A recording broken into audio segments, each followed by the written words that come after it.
Hello everyone, welcome back to Bigyan Mark. Myself Orko, I am a second year MBBS student. So finally WBMCC West Bengal NEET 2026 MBBS এবং BDS এর কাউন্সিলিংয়ের জন্য information bulletin এবং round ওয়ানের counselling schedule release করে দিয়েছে। তো এই ইনফরমেশন বুলেটিনটা এবং এতে লেখা প্রত্যেকটা রুলস ডিটেলে বোঝা খুবই ইম্পর্ট্যান্ট। আর সবথেকে বড় যে ডাউটটা আসছে সেটা হচ্ছে 5 লাখ এবং 2 লাখের যেই সিকিউরিটি ডিপোজিটের কথা সেখানে উল্লেখ করা আছে সেই বিষয় নিয়ে। তো আজকের এই ভিডিওতে আমি যে বিষয়গুলোর উপর ডিসকাস করতে চলেছি সেগুলো খুবই গুরুত্বপূর্ণ। প্রত্যেকটা পয়েন্ট কিন্তু খুবই ইম্পর্টেন্ট। যদি একটা পয়েন্টও মিস করে যাও তাহলে কিন্তু কাউন্সিলিংয়ে খুব একটা বড় লসের উপর দিকে যেতে হতে পারে। ঠিক আছে, তাই আমার পার্সোনালি রিকোয়েস্ট থাকবে যে ভিডিওটা পুরোটা কমপ্লিটলি মনোযোগ সহকারে দেখা, কারণ ছোট থেকে বড় প্রত্যেকটা পয়েন্ট আমি এই ভিডিওতে কভার করে দেবো।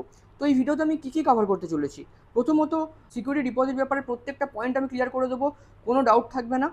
তারপর আমি state quota, domicile A1 A2 B proforma নিয়ে কী বলা আছে, ম্যানেজমেন্ট কোটা নিয়ে কী বলা আছে, এনআরআই কোটা নিয়ে কী বলা আছে, ক্যাটাগরি রুলস কী কী আছে, ওবিসি এনসিএল সিকিউরিটি ডিপোজিট তো বললামই, document verification, choice filling, round 1 round 2 round 3, stray vacancy রাউন্ডের rules, seat surrender, initialisation, seat conversion, donor এবং trust quota, central pool seats, consequences of false documents এবং complete process and documents required সব কিছু আমি ভিডিওতে cover করতে চলেছি। তো কমপ্লিট কাউন্সিলিং প্রসেসটা এই ভিডিওটা দেখার পর 99% ক্লিয়ার হয়ে যাবে। আমি আরেকবার রিকোয়েস্ট করব যে ভিডিওটা কিন্তু লাস্ট পর্যন্ত দেখবে, প্রত্যেকটা পয়েন্ট কিন্তু খুবই ইম্পর্টেন্ট হতে চলেছে। তো কাউন্সিলিংয়ের কিন্তু প্রথম ধাপ শুরু হয়ে গেছে। আর অনেস্টলি বলছি, এই স্টেজে শুধু একটা ভালো র্যাঙ্ক থাকলেই হবে না, তোমার র্যাঙ্ক অনুযায়ী কোন কলেজ টার্গেট করবে, গভর্নমেন্টের চান্স কতটা, প্রাইভেটে গেলে কোন অপশন রিয়েলিস্টিক, স্টেট কোটা না ম্যানেজমেন্ট কোটা, কোনটা চুজ করবে, কত টাকা সিকিউরিটি ডিপোজিট লাগবে, কোন রাউন্ডে পার্টিসিপেট করবে, কখন এক্সিট করবে আর কখন রিস্ক নেওয়া উচিত নয়, এই ডিসিশনগুলোই অনেক বেশি ইম্পর্টেন্ট। আর এই কারণে আমি আমার NEET 2026 counselling guidance programme prefer করি। এখানে আমি তোমাদের কাউন্সিলিং প্রসেসটা বুঝতে হেল্প করব। তোমার র্যাঙ্ক, ক্যাটাগরি, ডমিসাইল, বাজেট এবং প্রেফারেন্স অনুযায়ী কী কী অপশন রিয়েলিস্টিক অ্যাভেলেবেল হতে পারে সেটা নিয়ে প্রপার গাইডেন্স দেওয়ার চেষ্টা করব। আমাদের টার্গেট থাকবে প্রথমে গভর্নমেন্ট অপশন এক্সপ্লোর করা, তারপর প্রয়োজন হলে প্রাইভেট অপশন কনসিডার করা, আর প্রাইভেট অ্যাডমিশনের ক্ষেত্রে শুধু অনলাইন ইনফরমেশন নয়, কলেজ রিলেটেড গাইডেন্স এবং প্রয়োজন হলে কলেজ ভিজিট এর ক্ষেত্রেও সাপোর্ট দেওয়ার প্ল্যান আমাদের থাকবে। যারা এই কাউন্সিলিং গাইডেন্স নিতে চাও তারা ভিডিও ডেসক্রিপশনে দেওয়া গুগল ফর্মে ফিল আপ করতে পারো। তারপর ডিরেক্টলি আমি তোমার সাথে 1-to-1 কানেক্ট করব এবং সব ডাউট, কাউন্সিলিং রিলেটেড প্রবলেম এবং bank guarantee related problem 1-to-1 solve করা হবে। এবং কাউন্সিলিংয়ের regular updates, important notices, seat matrix, cut off এবং কাউন্সিলিং রিলেটেড ইনফরমেশন পাওয়ার জন্য আমাদের চ্যানেলটি সাবস্ক্রাইব করে রাখুন এবং প্লিজ টেলিগ্রাম চ্যানেলটা জয়েন করে রাখুন, কারণ সব ইম্পর্টেন্ট আপডেট সবচেয়ে প্রথমে ওখানেই দেওয়া হয়। লিঙ্ক ডেসক্রিপশনে দেওয়া থাকবে। So without wasting any further time, let's get started.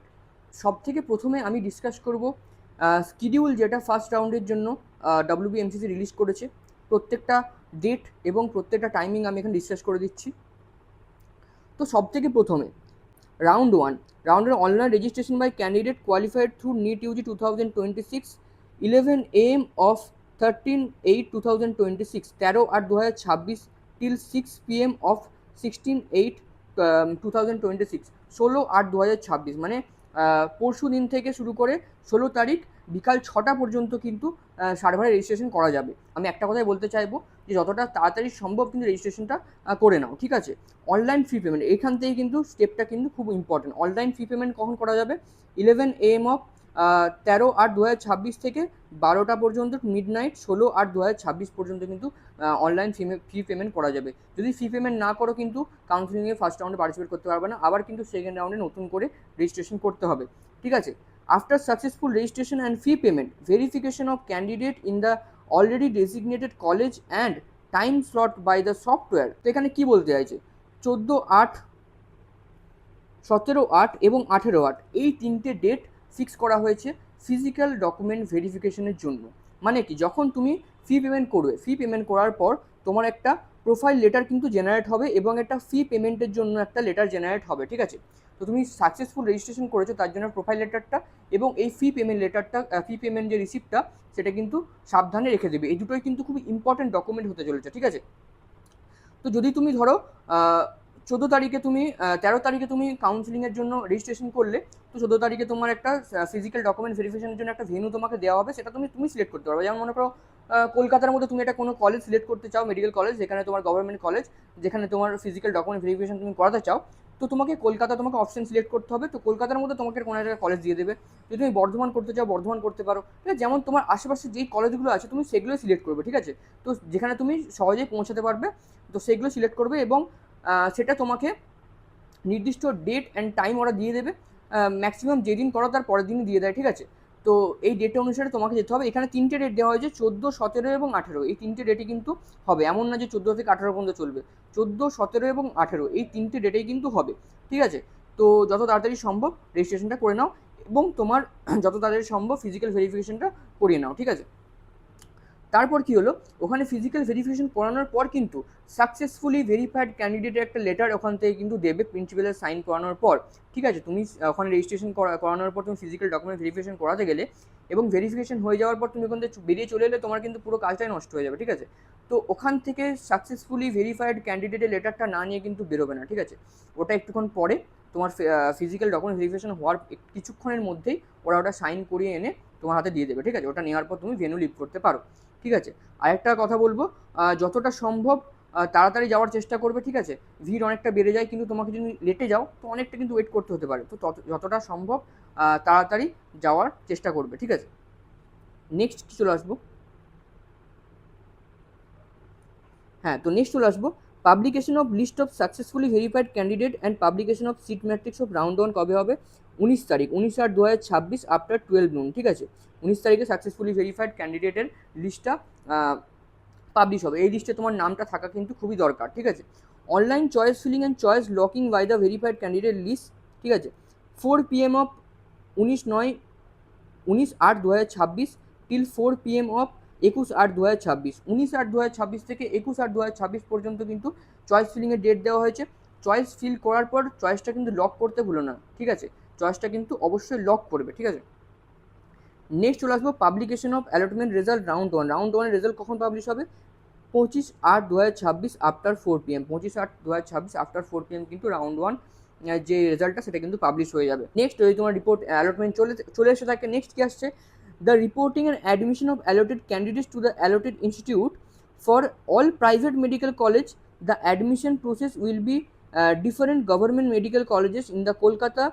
Related notice will be published in the website for all private dental colleges at Dr. R. Ahmed Dental College with requisite original document, college required fees and bond after physical document verification.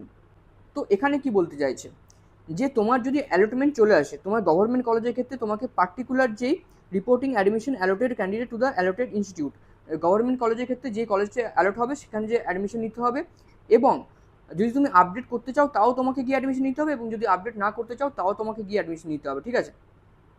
তো original document সমেত, ঠিক আছে। আমি আগের ভিডিওতে complete counselling process যেখানে আমি বলেছি সেখানে কিন্তু কী কী ডকুমেন্টস লাগবে আমি ডিটেলে বলে দিয়েছি। সেই ডকুমেন্টগুলো নিয়ে তার একটা করে দুটো করে তুমি কপি বানিয়ে নিও, ঠিক আছে।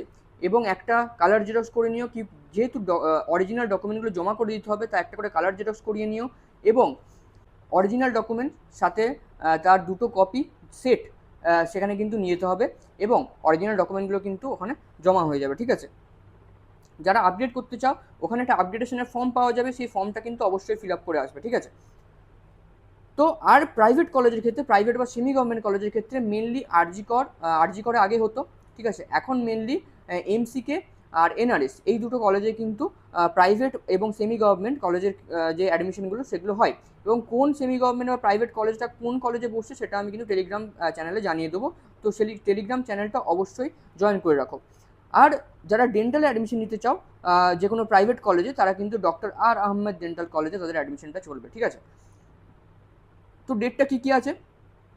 25 তারিখে যদি 4 PM তোমার রেজাল্ট আসে, তো তুমি 26 তারিখে, 27 তারিখে এবং 28 তারিখে এই 3টে ডেটে কিন্তু অ্যাডমিশন নিতে পারো। এখানে 10টা থেকে 4টে পর্যন্ত দেওয়া আছে, কিন্তু অ্যাডমিশন কিন্তু 4টের পরেও কিন্তু চলতে থাকে। কিন্তু চেষ্টা করবে যতটা আগে যাওয়া যায়, যতটা আগে যেতে পারবে তোমার কিন্তু হ্যারাসমেন্ট ততটা কিন্তু কম হবে।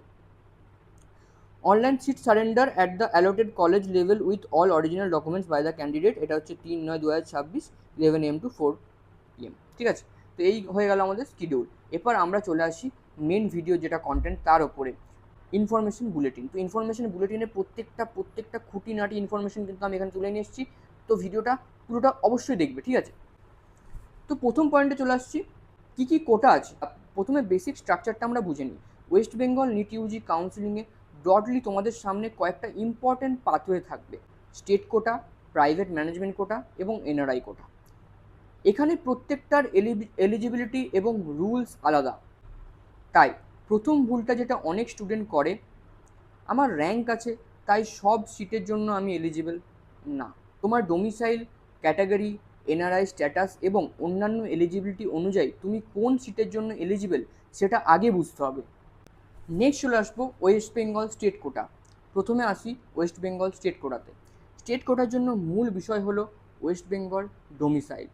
ক্যান্ডিডেট বা অ্যাপ্লিকেবলের ক্ষেত্রে পেরেন্টের ওয়েস্ট বেঙ্গল ডোমিসাইল থাকতে হবে এবং প্রেসক্রাইব ডোমিসাইল সার্টিফিকেট দিতে হবে। কাউন্সিলিং ওয়েবসাইট থেকে appropriate domicile certificate proforma download করতে হবে এবং অথরাইজড কম্পিটেন্ট অথরিটি দিয়ে সেটা প্রপারলি সার্টিফাই করাতে হবে। আর ডোমিসাইল সার্টিফিকেট আমি টেলিগ্রাম চ্যানেলেও দিয়ে দিচ্ছি, ওখান থেকেও নিয়ে নিতে পারো। আর শুধু সার্টিফিকেট বানিয়ে রাখলেই হবে না, ফিজিক্যাল ডকুমেন্ট ভেরিফিকেশনের সময় অরিজিনাল ডকুমেন্ট সার্টিফিকেট প্রডিউস করতে হবে। ডোমিসাইল সাকসেসফুলি ভেরিফাই হওয়ার পরেই স্টেট কোটার চয়েস ফিলিংয়ের জন্য এলিজিবল হয়ে যাবে, প্রোভাইডেড অন্য এলিজিবিলিটি ক্রাইটেরিয়াও ফুলফিল করো। নেক্সট চলে আসবে প্রোফর্মা A1, A2 এবং বি। এবার ডোমিসাইলের 3টে ইম্পর্টেন্ট প্রোফর্মা বুঝে নাও। প্রোফর্মা A1, যারা প্রেসক্রাইবড ডেট পর্যন্ত কন্টিনিউয়াসলি রিকোয়ার্ড পিরিয়ড ওয়েস্ট বেঙ্গলের রেসিডেন্ট এবং ওয়েস্ট বেঙ্গলের অ্যাপ্লিকেবল এডুকেশন কোয়ালিফিকেশন কমপ্লিট করেছে তাদের জন্য A1 অ্যাপ্লিকেবল। প্রোফর্মা A2 কি, যারা রিকোয়ার্ড রেসিডেন্সিয়াল ক্রাইটেরিয়া ফুলফিল করে এবং 2026 সালে ওয়েস্ট বেঙ্গল থেকে ক্লাস 10 এবং 10+2 মানে 12th এক্সামিনেশন পাস করেছে তাদের জন্য A2। আর প্রোফর্মা বি, যদি ক্যান্ডিডেট নিজে রিকোয়ার্ড পিরিয়ড ওয়েস্ট বেঙ্গলে রেসিডেন্ট না হয় কিন্তু পেরেন্ট ওয়েস্ট বেঙ্গলের পার্মানেন্ট রেসিডেন্ট এবং রিকোয়ার্ড রেসিডেন্সিয়াল কন্ডিশন ফুলফিল করে, তাহলে অ্যাপ্লিকেবলের ক্ষেত্রে প্রোফর্মা বি ব্যবহার করা হবে। পেরেন্টের ডোমিসাইল ক্লেম করলে prescribe parent identity address proof ওখানে কিন্তু প্রোভাইড করতে হবে। তাই ডোমিসাইল ফর্ম ফিল আপ করার আগে তুমি A1, A2 নাকি বি মধ্যে কোনটা অ্যাপ্লিকেবল এটা ঠিকঠাকভাবে জেনে নেওয়াটা খুবই দরকার। বিয়ের ক্ষেত্রে কিন্তু পেরেন্টের যেই অ্যাড্রেস প্রুফ এবং আইডেন্টিটি প্রুফ এগুলো কিন্তু লাগবে। ঠিক আছে, তো এর সাথে সাথে পেরেন্টের যে ফটোগ্রাফ সেটাও কিন্তু ওই ডোমিসাইল সার্টিফিকেটে লাগাতে হবে এবং তার সাইনটা কিন্তু যে গভর্নিং অথরিটি সেখানে তাদের সামনে গিয়ে করতে হবে। এগুলো কিন্তু আমি আগের ভিডিওতে অলরেডি বলে দিয়েছি। আর আগের ভিডিওতে আমি দুটো প্রসেস বলেছিলাম, একটা হচ্ছে অল ইন্ডিয়া কাউন্সিলিংয়ের জন্য যে প্রসেসটা এমসিসি ফলো করছে এবং লাস্ট ইয়ার পর্যন্ত WBMCC যে প্রসেসটা ফলো করছে। তো আমি দুটোই বলে দিয়েছিলাম কারণ একটা চান্স ছিল যে এমসিসির প্রসেসটা কিন্তু WBMCC ফলো করতে পারতো, কিন্তু সেটা করেনি, তাই আমি দুটোই ডিসকাস করেছিলাম। তো পুরোনো রুলটাই ফলো হবে এবং ওটাই তোমরা ফলো করবে। ঠিক আছে, নেক্সট চলে আসবো। নেক্সট এবার সবচেয়ে বড় প্রশ্ন, ডোমিসাইল সার্টিফাইটা কে করতে পারবে। এখানে একটা খুব কমন মিস্টেক হয় যেটা স্টুডেন্টরা করে, কেউ একটা সার্টিফিকেট সাইন করে দিলেই সেটা কিন্তু ভ্যালিড ডোমিসাইল সার্টিফিকেট হয়ে যায় না। নোটিশে কিন্তু প্রেসক্রাইবড কম্পিটেন্ট অথরিটির কথা বলা হয়েছে, যেমন অ্যাপ্রোপ্রিয়েট ক্ষেত্রে district magistrate,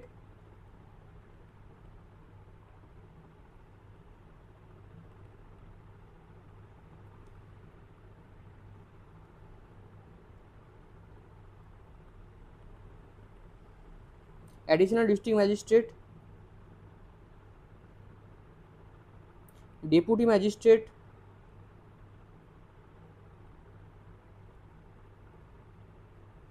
deputy collector, SDO, BDO,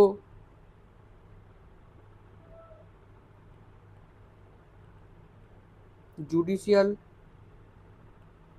magistrate, government secretariat,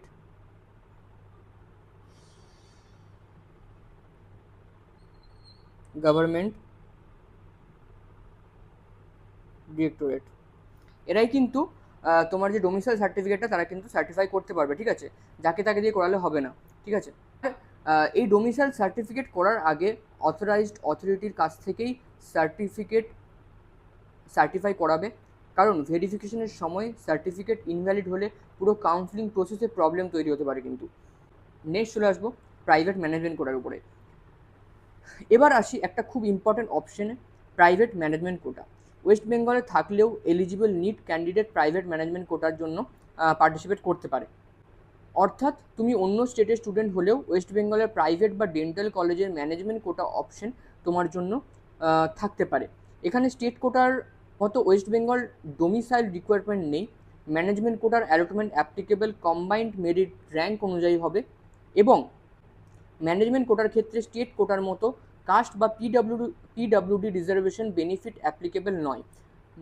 এবার আসছি আজকের ভিডিও সব থেকে ইম্পর্ট্যান্ট সেকশনে, সিকিউরিটি ডিপোজিট। এই জায়গায় ভুল বুঝে অনেক স্টুডেন্ট আননেসেসারি ফাইন্যান্সিয়াল রিস্ক কিন্তু নিয়ে ফেলবে। নোটিশ অনুযায়ী প্রাইভেট কলেজের বিভিন্ন কোটা চয়েস দেওয়ার ক্ষেত্রে সিকিউরিটি ডিপোজিট অ্যাপ্লিকেবল। যদি তুমি শুধু প্রাইভেট স্টেট কোটার চয়েস দিতে চাও, 2 লাখ সিকিউরিটি ডিপোজিট কিন্তু তোমাকে দিতে হবে। যদি প্রাইভেট কলেজ ম্যানেজমেন্ট কোটার চয়েস দিতে চাও with or without private college state quota, তাহলে কিন্তু 5 লাখ সিকিউরিটি ডিপোজিট দিতে হবে। অর্থাৎ তুমি যদি ম্যানেজমেন্ট কোটার অপশন রাখতে চাও তাহলে কিন্তু 5 লাখ সিকিউরিটি ডিপোজিটের রিকোয়ারমেন্ট মাথায় রাখতে হবে। তো আমি একবার জিনিসটা ক্লিয়ার করে দিই। তো 2 লাখ সিকিউরিটি ডিপোজিট কাকে দিতে হবে? যে গভর্নমেন্ট প্লাস সেমি গভর্নমেন্ট কাউন্সিলিংয়ে চয়েস ফিলিং করতে চায় এবং দুটো কাউন্সিলিংয়ে বসতে চায়, তাদেরকে দিতে হবে 2 লাখ সিকিউরিটি ডিপোজিট, ঠিক আছে। 5 লাখ কাদেরকে দিতে হবে?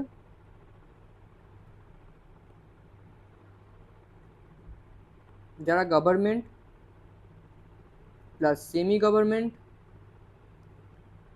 প্লাস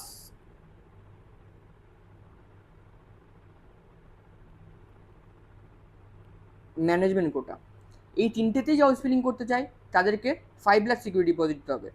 আর যারা অনলি গভর্নমেন্ট,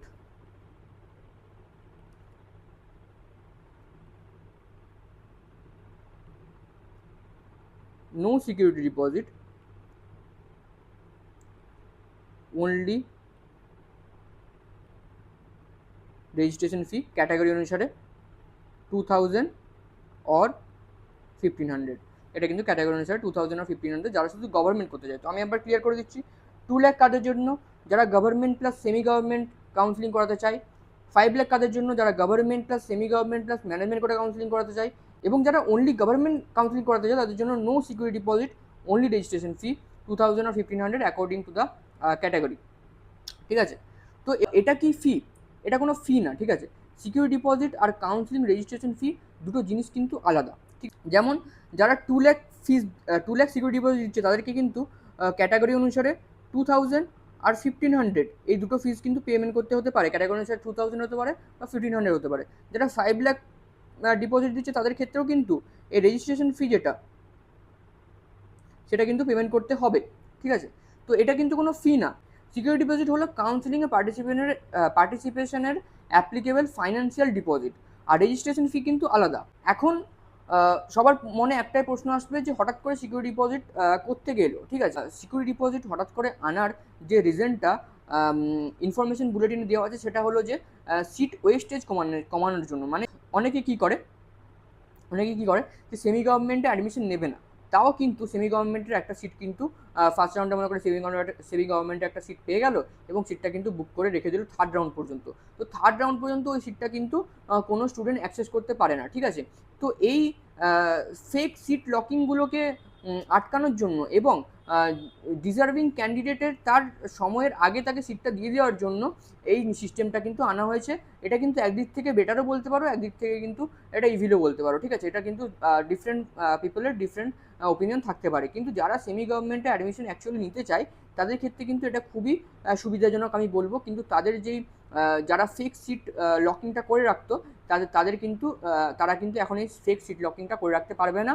এর ফলে যারা অ্যাকচুয়াল স্টুডেন্ট, যারা অ্যাকচুয়াল সেমি গভর্নমেন্টে কোনো সিট চায়, তারা কিন্তু সেই সিটগুলো, রিজার্ভিং সিটগুলো কিন্তু পেয়ে যাবে।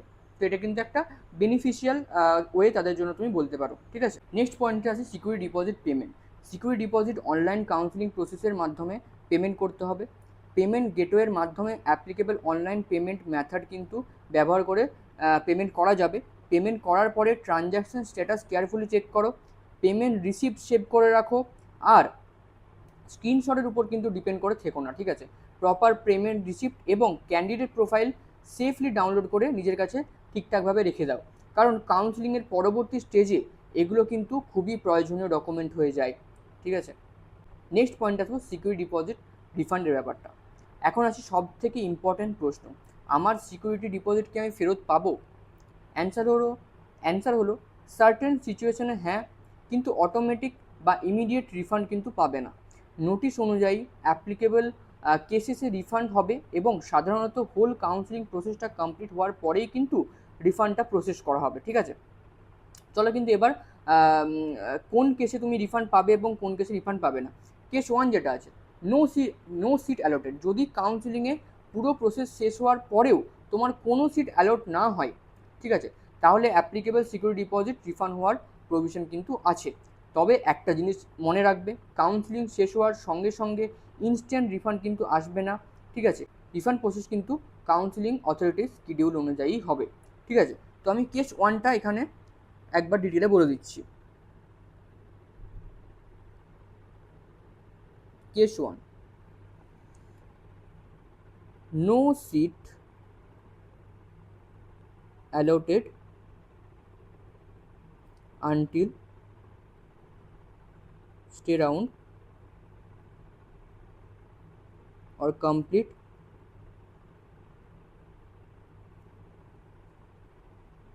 Counselling process. Complete counselling process complete হওয়ার আগে যদি কোনো সিট অ্যালট হয়ে না থাকে, সেই ক্ষেত্রে কিন্তু যেই ব্যাঙ্ক অ্যাকাউন্টে পেমেন্ট করা হয়েছে সেই প্রোভাইডেড ব্যাঙ্ক অ্যাকাউন্টেই কিন্তু কাউন্সিলিং প্রসেস কমপ্লিট হওয়ার 1-2 উইকের মধ্যে কিন্তু ওই 2 লাখ বা 5 লাখ যেটা তুমি পেমেন্ট করছো ডিপোজিট হিসাবে, সেটা কিন্তু ফেরত পেয়ে যাবে। নেক্সট চলে আসবো কেস 2। কেস 2টা কী বলছে এখানে, যে রাউন্ড 1-এ অ্যালটমেন্ট কিন্তু ফ্রি এক্সিট, মানে রাউন্ড 1-এ সিট অ্যালট হলো কিন্তু তুমি অ্যাডমিশন নিতে চাইলে না, বা অ্যাপ্লিকেবল ফ্রি এক্সিট প্রভিশনের মাধ্যমে গেলে, ঠিক আছে। মানে রাউন্ড 1-এর রুলস অনুযায়ী এক্সিট করা যেতে পারে, এক্ষেত্রে অ্যাপ্লিকেবল কন্ডিশন ফুলফিল করলে সিকিউরিটি ডিপোজিট রিফান্ড হওয়ার প্রভিশন কিন্তু আছে। এটা কিন্তু রাউন্ড 1-এর পরের রাউন্ডের মধ্যে একটা মেজর ডিফারেন্স, ঠিক আছে। তো কেস 2 কি, রাউন্ড 1-এ যদি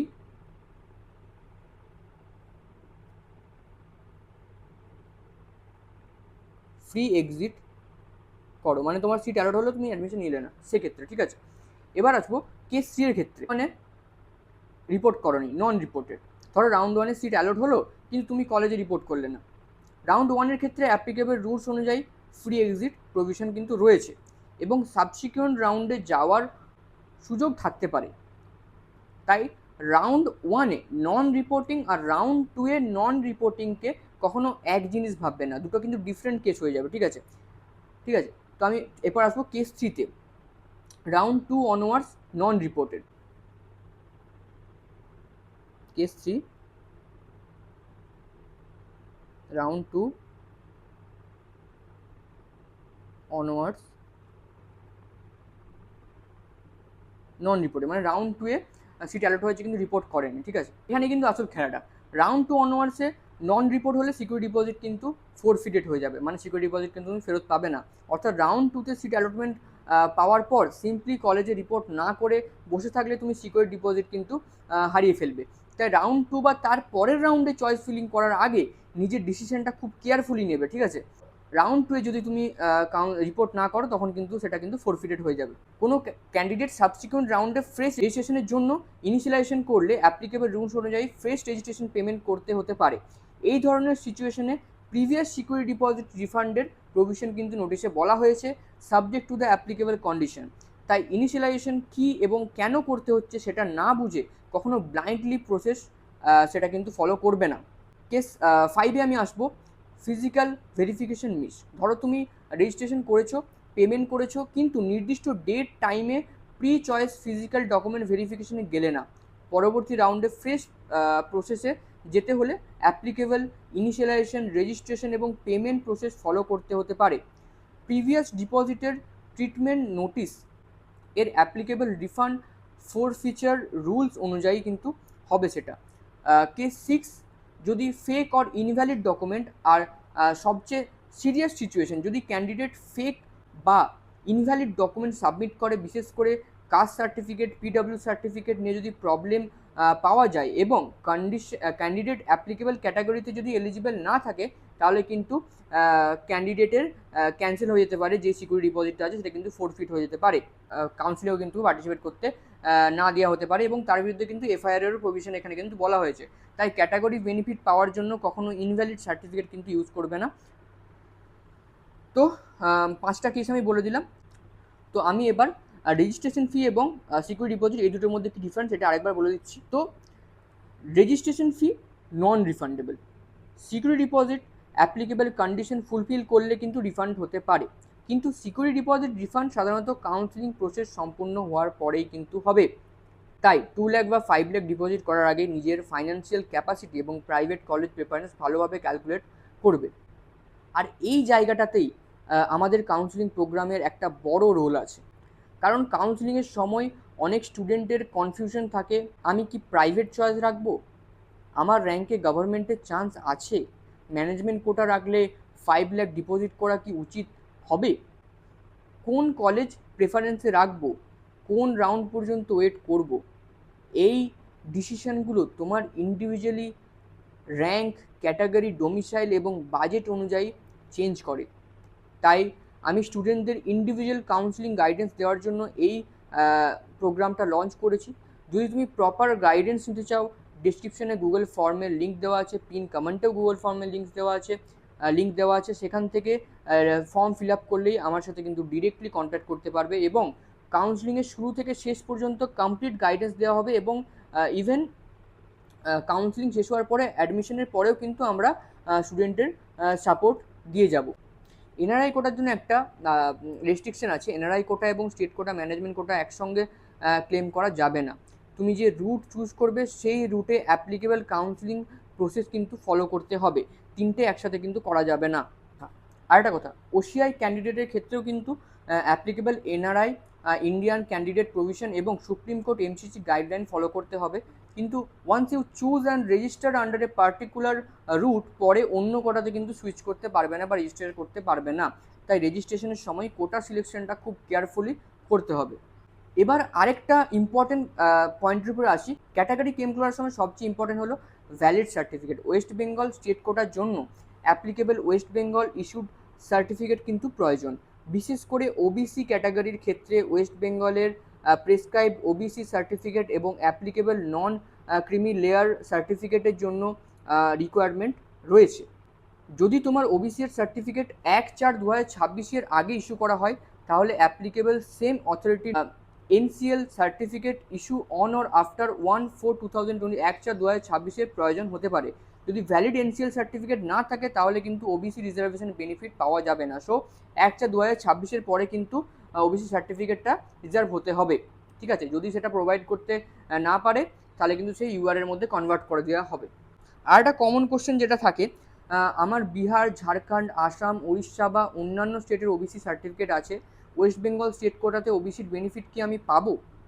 স্টেট কোটার ক্ষেত্রে ওয়েস্ট বেঙ্গলের প্রেসক্রাইব ক্যাটাগরি সার্টিফিকেট রিকোয়ারমেন্ট কিন্তু ফলো করতে হবে। অন্য স্টেটের সার্টিফিকেট দিয়ে ওয়েস্ট বেঙ্গল রিজার্ভ ক্যাটাগরির বেনিফিট অটোমেটিকলি পাওয়া যাবে না।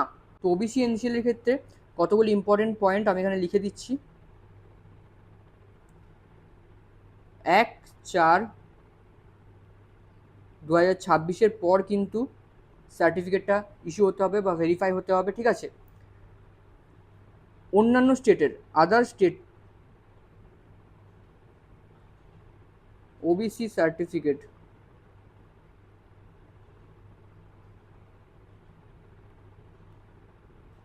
Not valid. আর এটা যদি হয় যে 1/4/2026 যদি আগের ওবিসি সার্টিফিকেট হয়, তাহলে কিন্তু সেটা কিন্তু ডিরেক্টলি ইউআরএ কনভার্ট করে দেওয়া হবে। নেক্সট আসি মেডিকেল সার্টিফিকেট। অ্যাডমিশনের সময় প্রেসক্রাইব ফরম্যাটের মেডিকেল ফিটনেস সার্টিফিকেট কিন্তু প্রয়োজন হবে। রেজিস্টার্ড মেডিকেল প্র্যাকটিশনারের কাছ থেকে কিন্তু মেডিকেল সার্টিফিকেটটা বানাতে হবে। তাই অ্যাডমিশনের সময় গিয়ে সার্টিফিকেট বানানোর জন্য লাস্ট মোমেন্ট পর্যন্ত ওয়েট করবে না। আমি অলরেডি টেলিগ্রাম গ্রুপে মেডিকেল সার্টিফিকেট দিয়ে দিচ্ছি, সেটা কিন্তু এখনই বানিয়ে নাও। নেক্সট চলে আসবো রেজিস্ট্রেশন ফি। হলো রেজিস্ট্রেশন ফি ইউআরের ক্ষেত্রে 2000, SC ST PW EWS এর ক্ষেত্রে এবং আদার ক্যাটাগরির ক্ষেত্রে সেটা কিন্তু 1500।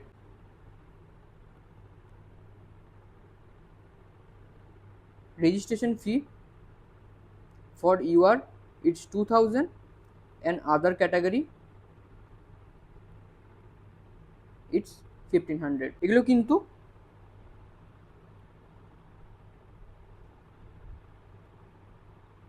নন রিফান্ডেবল, এগুলো কিন্তু রিফান্ড হবে না, ঠিক আছে। নেক্সট আসবো ক্যান্ডিডেট প্রোফাইল লেটারের উপর। পেমেন্ট সাকসেসফুল হওয়ার পর ক্যান্ডিডেট প্রোফাইল লেটার একটা জেনারেট হবে। এই ডকুমেন্টটা এক্সট্রিমলি ইম্পর্টেন্ট, কারণ এখানে তোমার ফিজিক্যাল ডকুমেন্ট ভেরিফিকেশনের ডেট, টাইম এবং ভেন্যু কিন্তু দেওয়া থাকবে। তাই পেমেন্ট করার পরে প্রোফাইল লেটার ডাউনলোড করে সেফলি নিজের কাছে রেখে দাও। নেক্সট চলে আসবো physical document verification. State management quota ক্যান্ডিডেটের জন্য pre choice physical document verification অত্যন্ত ইম্পর্টেন্ট হয়ে যায়। অরিজিনাল ডকুমেন্ট নিয়ে ডেজিগনেটেড ভেরিফিকেশন সেন্টারে রিপোর্ট করতে হবে। ভেরিফিকেশন সাকসেসফুল হলে verified and accepted certificate generate issue হবে এবং এটার পরেই কিন্তু চয়েস ফিলিংয়ের নেক্সট স্টেজে তোমরা যেতে পারবে। ভেরিফিকেশনের সময় সাধারণভাবে রিলেভেন্ট অরিজিনাল ডকুমেন্টস কিন্তু রেডি রাখবে। Candidate profile letter, payment receipt, NEET UG 2026 admit card, score card, age proof, class 10 certificate, class 12 certificate, marksheet, domicile certificate, category certificate, NCL, OBC NCL certificate, PW certificate, applicable medical fitness certificate এবং অন্যান্য যে ডকুমেন্টগুলো আমি আগের ভিডিওতে বলে দিয়েছি সেখান থেকে দেখে নিও। এবং রিকোয়ার ফটোকপিসও কিন্তু যেগুলো আমি বলে দিয়েছি সেগুলো কিন্তু সেভাবে নিয়ে যাবে। ডকুমেন্ট কিন্তু এদিক ওদিক যেন না হয়। নেক্সট আসবো ভেরিফিকেশন সাকসেসফুল হওয়ার পরে আসবে চয়েস ফিলিং। এখানে তোমার অ্যাভেলেবেল এলিজিবল কলেজ এবং কোটা দেখা যাবে। কিন্তু একটা কথা মাথায় রেখো, চয়েস লিস্ট যত বড় হবে তত ভালো। এটা সবসময় ট্রু নয়, কিন্তু তোমার রিয়েলিস্টিক প্রেফারেন্স অনুযায়ী চয়েস সাজানো উচিত। এখানেই আসে আমাদের কাউন্সিলিং প্রোগ্রামের কাজ, ঠিক আছে। তো এখানে আমরা স্টুডেন্টের প্রেফারেন্স লিস্ট এবং প্রায়োরিটি অনুসারে তাদের পার্সোনালাইজড চয়েস লিস্ট বানিয়ে দিই, যেটা তাদের ক্ষেত্রে শুধুমাত্র অ্যাপ্লিকেবল। কারোর একটা চয়েস লিস্ট উঠিয়ে কিন্তু কপি পেস্ট করে দিও না, ঠিক আছে। তোমার জন্য কিন্তু চয়েস লিস্ট কমপ্লিটলি আলাদা হবে অন্যের থেকে, ঠিক আছে, তোমার প্রায়োরিটি অনুযায়ী। নেক্সট আসবো চয়েস লকিং। চয়েস ফিলিংয়ের পর সবচেয়ে important step choice locking. Choice save করলেই কিন্তু সেটা কাজ শেষ হয়ে যায় না, ফাইনাল চয়েসটা অবশ্যই লক করতে হবে তোমাকে। এবার লক করলে সাধারণভাবে আর কিন্তু চেঞ্জ করা যাবে না। লক করার আগে কিন্তু সেভ করার আগে কিন্তু সেভ করে রাখতে পারো, লক করার আগে কিন্তু বারবার মিলিয়ে নেবে চয়েস ফিলিং লিস্টটা। কলেজ নেম, কোটা, কোর্স, প্রেফারেন্স অর্ডার সব কিছু 2-3 বার করে চেক করে নাও। চয়েস লক না করলে অ্যাপ্লিকেবল সিস্টেম রুলস অনুযায়ী সেভ যেটা চয়েস তুমি করে রেখেছো সেটা কিন্তু অটো লক হয়ে যাবে, কিন্তু পরে কিন্তু সেটা আর চেঞ্জ করতে পারবে না, সেটা কিন্তু প্রপারলি লক হয়ে যাবে। নেক্সট আসবো সিট অ্যালটমেন্ট। সিট অ্যালটমেন্ট হবে applicable merit list, eligibility category এবং তোমার চয়েস প্রেফারেন্স অনুযায়ী। তাই কাউন্সিলিংয়ের golden rule, rank is the master. কিন্তু র্যাঙ্কের সঙ্গে ক্যাটাগরি, ডোমিসাইল, কোটা এবং ফি ক্যাপাসিটি মিলিয়ে ডিসিশনটা কিন্তু নিতে হবে। তো এটা খুবই একটা কিন্তু ক্রুশিয়াল ডিসিশন। এবার রাউন্ড ওয়ানের ফ্লোটা তোমরা মনে রাখো, ঠিক আছে, আমি এখানে লিখে দিচ্ছি। রাউন্ড ওয়ানের কমপ্লিট কাউন্সিলিং প্রসেসটা কেমন হতে চলেছে। রাউন্ড ওয়ানের ক্ষেত্রে প্রথমে আসবে রেজিস্ট্রেশন, ঠিক আছে। রেজিস্ট্রেশনের পর করতে হবে তোমাকে পেমেন্ট। পেমেন্টের পর তোমাকে দিতে হবে সিকিউরিটি ডিপোজিট।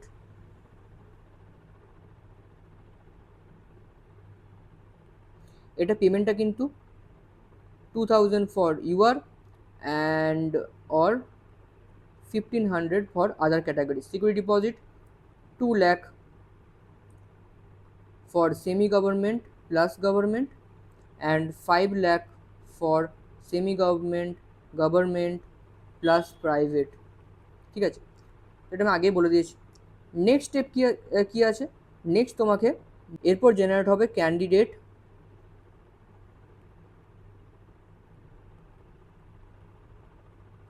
প্রোফাইল লেটার, তারপর জেনারেট হবে, তারপর তোমাকে করতে হবে ফিজিক্যাল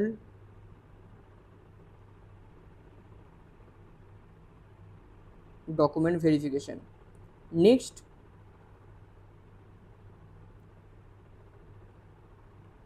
ভেরিফাইড সার্টিফিকেটটা নিতে হবে। ঠিক আছে, নেক্সট তোমাকে চয়েস ফিলিং করতে দেওয়া হবে।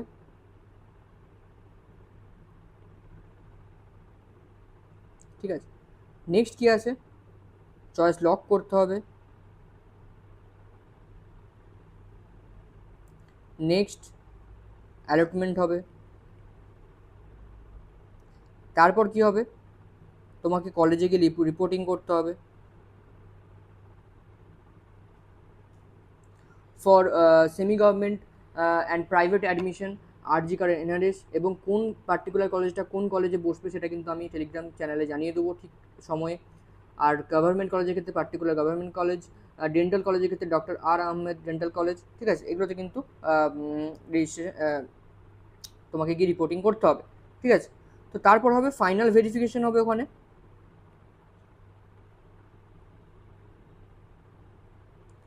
নেক্সট হয়ে যাবে অ্যাডমিশন।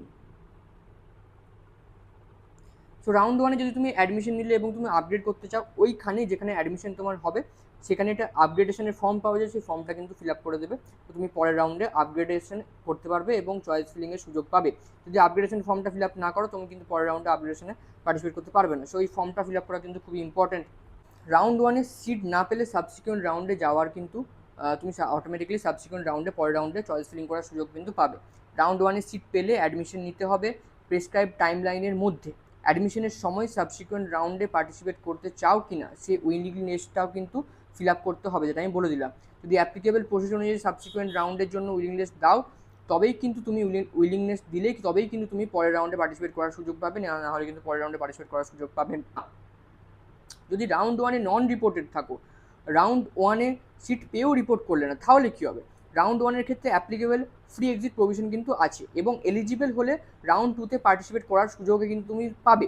কিন্তু এখান থেকে একটা ইম্পর্টেন্ট লেসন, রাউন্ড ওয়ানের রুল দেখে রাউন্ড টুতেও একই ট্রিটমেন্ট কিন্তু পাবে না।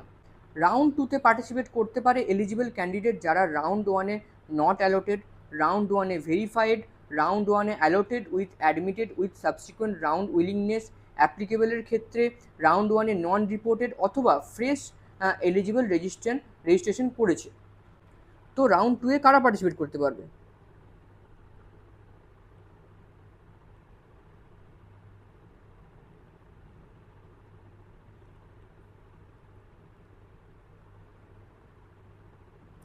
এক নম্বর, রাউন্ড ওয়ানে নট অ্যালোটেড। 2 নম্বর, রাউন্ড ওয়ানে ভেরিফাইড। 3 নম্বর,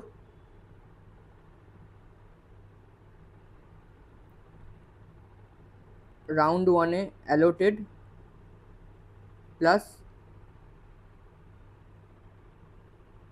আপগ্রেডেশনের যে ফর্মটা আছে উইলিংনেস সেটা কিন্তু দিয়েছে। ঠিক আছে, চতুর্থ, রাউন্ড ওয়ানে not reported, allotted but not reported. ঠিক আছে, ফিফথ আসছে যারা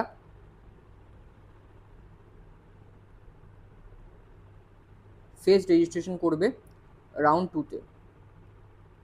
ঠিক আছে, রাউন্ড টুতে যারা ফেস রেজিস্ট্রেশন করবে তারা কিন্তু রাউন্ড টুয়ে পার্টিসিপেট করতে পারবে। এবার আসি, রাউন্ড টুয়ে যদি তুমি রিপোর্ট অ্যালোট হয়েও না রিপোর্ট করো তাহলে কী হবে? রাউন্ড টুতে যদি সিট পেলেও রিপোর্ট যদি না করো, এখানে রিস্ক কিন্তু অনেকটা বেশি হয়ে যাবে।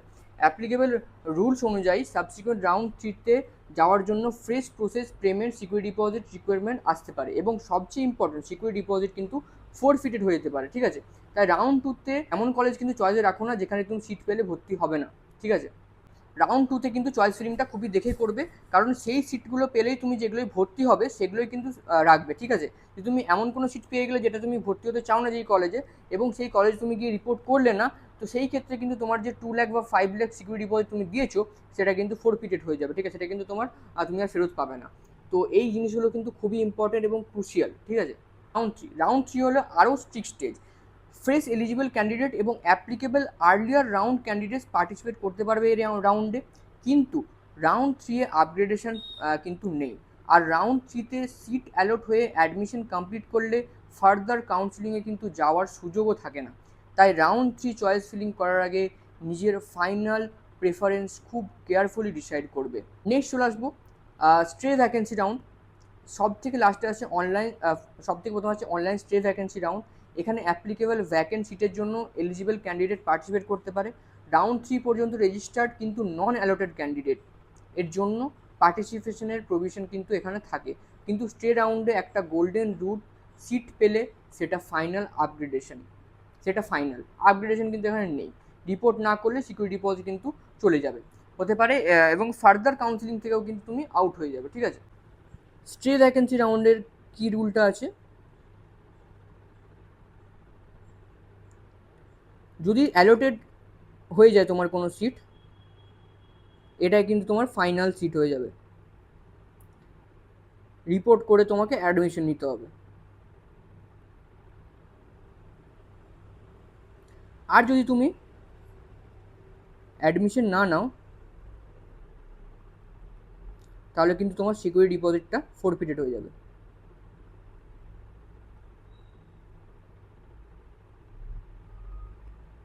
এটা কিন্তু তুমি আর ফেরত পাবে না সিকিউরিটি ডিপোজিটটা, ঠিক আছে। নেক্সট আসবো সিট স্যারেন্ডারের কেসটা। সিট স্যারেন্ডারের ক্ষেত্রেও রুলস কিন্তু স্ট্রিক্ট আছে। রাউন্ড ওয়ানে অ্যাপ্লিকেবল টাইম লাইনের মধ্যে সারেন্ডার করলে পেমেন্ট ফি সারেন্ডারের পর প্রভিশন থাকতে পারে, কিন্তু রাউন্ড টুয়ে সারেন্ডার করলে অ্যাডমিশন ফি ফোরফিট হতে পারে কিন্তু। আর সারেন্ডার করতে হলে কনসার্ন কলেজের মাধ্যমে প্রেসক্রাইব সিট সারেন্ডার লেটার নিয়ে আসতে হবে, কিন্তু শুধু ভার্বালি বলে সিট ছাড়তে তুমি কিন্তু পারবে না। আর রাউন্ড থ্রি বা স্টেজে এসে যদি তুমি সিট সারেন্ডার করতে দাও তার রুলস কিন্তু আরও টাফ। নেক্সট আসবো ইনিশিয়ালাইজেশন। ইনিশিয়ালাইজেশন একটা ইম্পর্ট্যান্ট টার্ম। কোনো ক্যান্ডিডেট সাবসিকুয়েন্ট রাউন্ডে ফ্রেশ পার্টিসিপেশন করতে চাইলে এবং অ্যাপ্লিকেবল সার্কামস্টেন্সেসে প্রভিশন রেজিস্ট্রেশন থেকে ফ্রেশ প্রসেস করতে চাইলে ইনিশিয়ালাইজেশন প্রয়োজন হতে পারে।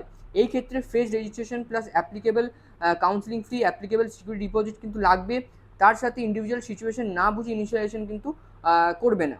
সিট কনভার্জন রাউন্ড থ্রি এর ভ্যাকেন্ট সিটসের ক্ষেত্রে prescribed category conversion rules apply করতে হবে। পিডব্লিউডি সিট থেকে কনভার্জিং নন পিডব্লিউডি ক্যাটাগরিতে কনভার্জনের প্রভিশন কিন্তু আছে, কিন্তু রিজার্ভ ক্যাটাগরি থেকে অন্য ক্যাটাগরিতে কনভার্জনের ক্ষেত্রে কিন্তু প্রেসক্রাইব অথরিটি কোনো পারমিশন কিন্তু দেয় না। তাই ভ্যাকেন্সি দেখেই যে সিট অটোমেটিকলি ইউআর হয়ে যাবে এটা কিন্তু ধরে নিও না। ক্যাটাগরি কনভার্জনের স্পেসিফিক রুলস আছে, ঠিক আছে। নেক্সট আসবো প্রাইভেট কলেজের ফি। প্রাইভেট কলেজের ক্ষেত্রে একটা খুব ইম্পর্ট্যান্ট অ্যাডভাইস, চয়েস ফিলিংয়ের আগে কনসার্ন কলেজের লেটেস্ট যে ফি স্ট্রাকচার এবং পেমেন্ট টার্মস কিন্তু ভেরিফাই করে নাও নিজে থেকে। টিউশন ফি এবং হোস্টেল ফি, মিসলেনিয়াস চার্জেস, আদার অ্যাপ্লিকেবল ফি, প্রাইভেট কলেজের ফি রিলেটেড ডিসপিউটের রেসপন্সিবিলিটি কিন্তু কাউন্সিলিং অথরিটির উপর অটোমেটিকলি পড়ে না। তাই অ্যাডমিশন নেওয়ার আগে ফি স্ট্রাকচার রিটেন ফর্মে কনফার্ম করবে। নেক্সট আসবো ডোনার বা ট্রাস্ট কোটা। নোটিশে কিছু স্পেসিফিক ডোনার ট্রাস্ট কোটার কথা কিন্তু বলা হয়েছে। এই সিট সাধারণত অনলাইন ডব্লিউবিএমসিসি কাউন্সিলিংয়ের মাধ্যমে কিন্তু অ্যালট হয় না। স্পেসিফিক ট্রাস্ট ডোনার রেকমেন্ডেশন এবং প্রেসক্রাইব গভর্নমেন্ট প্রসেস অনুযায়ী অ্যাডমিশন কিন্তু হতে পারে। তাই এগুলো রেগুলার স্টেট কোটা বা ম্যানেজমেন্ট কোটার সঙ্গে কিন্তু কনফিউজ করবে না তোমরা। সেন্ট্রাল পুল সিট কি? কিছু গভর্নমেন্ট মেডিকেল ডেন্টাল কলেজে ডেন্টাল পুল সিটের প্রভিশন রয়েছে। এগুলো স্পেসিফিক এলিজিবল ক্যান্ডিডেটের জন্য গভর্নমেন্ট অফ ইন্ডিয়ার রেকমেন্ডেশনের মাধ্যমে কিন্তু এই সিটগুলো পাওয়া যায়। এই সিটসে সাধারণত ডব্লিউবিএমসিসির অনলাইন কাউন্সিলিংয়ের প্রিভিউয়ের বাইরে। শেষে একটা সিরিয়াস ওয়ার্নিং, কাউন্সিলিংয়ের সময় কখনো কিন্তু fake document, forged certificate, false domicile, fake caste certificate, false PW বা ফলস এনআরআই কিন্তু সাবমিট করবে না। ধরা পড়লে কিন্তু ক্যান্ডিডেট কিন্তু ক্যান্সেল হতে পারে, সিকিউরিটি ডিপোজিট ফোরফিট হতে পারে এবং ফার্দার কাউন্সিলিং কিন্তু বন্ধ হয়ে যেতে পারে এবং অ্যাপ্লিকেবল কেসে লিগ্যাল অ্যাকশন লাইক এফআইআর পর্যন্ত কিন্তু হয়ে যেতে পারে, ঠিক আছে। তো এই কাজগুলো কিন্তু ভুলেও করবে না। যদি এই পুরো প্রসেস শুনে তোমার মাথায় এখনও আরও প্রশ্ন আসে, তোমার র্যাঙ্কে কি হবে, গভর্নমেন্ট কলেজের চান্স আছে কি না, কোন স্টেট কোটা চয়েস দেবে, প্রাইভেট ম্যানেজমেন্ট কোটা রাখবে কিনা, 5 লাখ সিকিউরিটি ডিপোজিট দেওয়ার আমার জন্য সেন্সিবল হবে কিনা, রাউন্ড ওয়ানের সিট দেবো নাকি আপগ্রেডের জন্য যাব, কোন কলেজে প্রেফারেন্স লিস্টে আগে রাখবো, তাহলে এই ডিসিশন একা নেওয়ার দরকার নেই। আমি এই কারণে নিট 2026 কাউন্সিলিং গাইডেন্স প্রোগ্রাম শুরু করেছি। এখানে তোমার ইন্ডিভিজুয়াল সিচুয়েশন বুঝে কাউন্সিলিংয়ের রিলেটেড গাইডেন্স দেওয়ার চেষ্টা করা হয়। র্যাঙ্ক ক্যাটাগরি, ডোমিসাইল, বাজেট এবং তোমার প্রেফারেন্স অনুযায়ী আমাদের অ্যাপ্রোচ থাকবে গভর্নমেন্ট ফার্স্ট। গভর্নমেন্টের পসিবিলিটি যতটা রিয়েলিস্টিক এক্সপ্লোর করা যায় সেটা আগে দেখব, তারপর যদি গভর্নমেন্ট অপশন না হয় বা তোমার রিকোয়ারমেন্ট অনুযায়ী প্রাইভেট অপশন কনসিডার করতে হয়, তখন কিন্তু প্রাইভেটের অ্যাভেলেবেল পসিবিলিটিস এবং কলেজ অপশন নিয়ে গাইডেন্স কিন্তু দেওয়া হয়। প্রাইভেট অ্যাডমিশনের ক্ষেত্রে প্রয়োজন অনুযায়ী কলেজ ভিজিট এবং অ্যাডমিশন রিলেটেড সাপোর্টের ক্ষেত্রেও আমরা গাইড করার চেষ্টা কিন্তু করি। আর যারা জয়েন করতে চাও তারা ডিসক্রিপশানে লিঙ্ক দেওয়া আছে, কমেন্ট সেকশনেও লিঙ্ক দেওয়া আছে, ওখান থেকে রেজিস্ট্রেশন ফর্মটা ফিল আপ করলেই কিন্তু ডিরেক্টলি আমাদের সাথে কন্ট্যাক্ট করতে পারবে। আর counselling related updates, important notice, seat matrix, cut off এবং আদার ইনফরমেশনের জন্য আমাদের চ্যানেলটা সাবস্ক্রাইব করে রাখুন এবং টেলিগ্রাম চ্যানেলটা অবশ্যই জয়েন করুন। এবং ভিডিওটা যদি একটু হেল্পফুল লাগে একটা লাইক এবং একটা শেয়ার এবং একটা সাবস্ক্রাইব কিন্তু অবশ্যই করে দেবেন। এটা আমাকে মোটিভেট করে এরকম ইউজফুল ভিডিও তোমাদের জন্য নিয়ে আসার জন্য, এবং পুরো কাউন্সিলিং প্রসেসটাকে আমি খুবই ইজি করে তোমাদের সামনে কিন্তু রেখে দেবো। তাই চ্যানেলটা অবশ্যই সাবস্ক্রাইব করো এবং ভিডিওটা হাইপ করো এবং একটা লাইক করে দাও। এটা কিন্তু আমাকে হেল্প করবে তোমাদের জন্য এরকম ইনফরমেটিভ এবং ইউজফুল ভিডিও আরও নিয়ে আসার জন্য। সো ক্যাটাগরি শিফটের ব্যাপারটা একবার বলে দিই আমি। এই পিডিএফটা অনুযায়ী ইউআর এবং ইডব্লিউএস থেকে তুমি ওবিসিতে কিন্তু কনভার্ট করতে পারবে, বাট ইউআর থেকে ইডব্লিউএসে কনভার্জন কিন্তু এবারেও হবে না, ক্যান্সেল, ঠিক আছে। তো ইউআর টু ইডব্লিউএস থেকে তুমি ওবিসি যেতে পারবে, বাট ইউআর থেকে ইডব্লিউএস কিন্তু যেতে পারবে না, এটা কিন্তু আমি বলে দিলাম। সো থ্যাংকস ফর ওয়াচিং, দেখা হচ্ছে পরের ভিডিওতে। Till then, bye by.